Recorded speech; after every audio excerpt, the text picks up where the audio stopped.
రవి ప్రకాష్ సిలికానాంధ్ర ఆసుపత్రి Kuchipudi super speciality వైద్య సేవలు పూర్తిగా ఉచితం. నిన్న జరిగిన సంఘటన చాలా ఘోరాతి సంఘటన. అది ప్రజలెవరు కూడా హర్షించదగ్గది కాదు. అది ఏ పార్టీ అవనండి ఎవరవనియండి, ఒక పార్టీ అధ్యక్షుడికి ఆ విధంగా జరగడం చాలా ఘోరమైన విషయం. అది రెండోది ఏంటంటే, కొద్దిగా తిట్టుబాటులో అదృష్టం కొద్దిగా భారతమ్మ గారి అదృష్టం మరి ఏమో తెలియదు, లేదంటే విజయమ్మ గారి అదృష్టం తెలియదు, వాళ్ళ తండ్రి తల్లి దేవుళ్ళని తెలియదు. ఇంకా 1 ఇంచ్ కానీ ఇదైతే ఆ కన్ను పోతుంది. అది చాలా ఘోర విషయం అండి. ఇది మేము ఖండిస్తున్నాం. దయించి ఇటువంటి సంఘటనలు కూడా ఎవరికి కూడా జరగకుండా ఉండాలని కోరుచున్నానండి. థ్యాంక్ యూ అండి. నిన్న విజయవాడలో జగన్మోహన్ రెడ్డి గారి మీద భౌతిక దాడి చేయడం చాలా అమానుషం. ఎందు గురించి అంటే, ఈ రాష్ట్రాన్ని అభివృద్ధి పదంలో పేద ప్రజలకు సంక్షేమ పథకాలు అందించడంలో ముందంజ ఉండి, రానున్న ఎలక్షన్స్లో కూడా మంచి మెజార్టీ, ప్రజల్లో కూడా మంచి స్పందన వచ్చి, రానున్న ఎలక్షన్లో కూడా వైఎస్ఆర్సీపీ మీద మోజుతోటి ప్రజలందరూ మమేకమై ఉండడం చూసి వారవలేక ప్రతిపక్షాల తాలూకా కుట్ర ఇది. ఎందు గురించి అంటే, అంత చిన్న వయసులో ఇంత మంచి కార్యక్రమం, ఇంత మంచి పేరు రావడం చూసి సహించలేక, మరలా కూడా ఈ ప్రభుత్వం కూడా మళ్ళీ జగన్ గారి ప్రభుత్వం వస్తుందని ప్రతి సర్వేలో కూడా సర్వేలు రావడం చూసి ఆయన్ని భౌతికంగా ఈ ప్రజలకు దూరం చేయాలన్నటువంటి దురుద్దేశంతో ఆయన మీద దాడి చేశారు.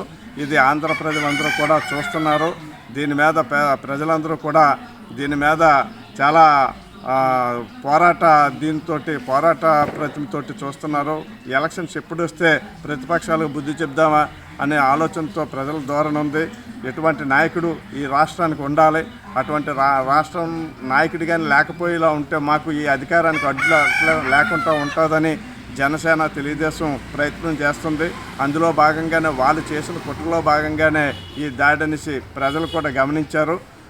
ఇప్పుడు రానున్న ఎలక్షన్స్లో, మే నెలలో జరిగినటువంటి ఎలక్షన్స్లో తప్పకుండా ప్రతిపక్షాలకి ఓటనే ఆయుధం ద్వారా తగిన బుద్ధి చెప్తారనేసి నేను అనుకుంటున్నాను. గతంలో ఇలాగే 2019 ఎన్నికల్లోని కోడికత్తి డ్రామా జరిగిందనేసి ఇప్పుడు ప్రజలు అంటున్నారు.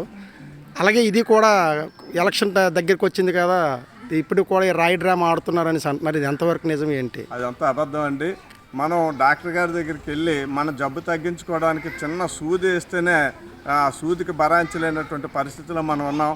అలాంటిది ఒక కత్తితో పొడిపించుకోవడం కానీ, ఒక రాయితో కొట్టించుకోవడం కానీ ఏ నాయకుడు కూడా చేసుకోలేడు. ఎందు గురించి అంటే, ఆ రాయ నిజంగా అలాగే ఆయన చేయించుకుని ఉండేలా ఉంటే రాయ ఆయన చెప్పిన స్పాట్లోనే తగలదండి. ఎవరు కూడా అటువంటి దుర్మార్గమైనటువంటి ఆలోచనలు చేయరు.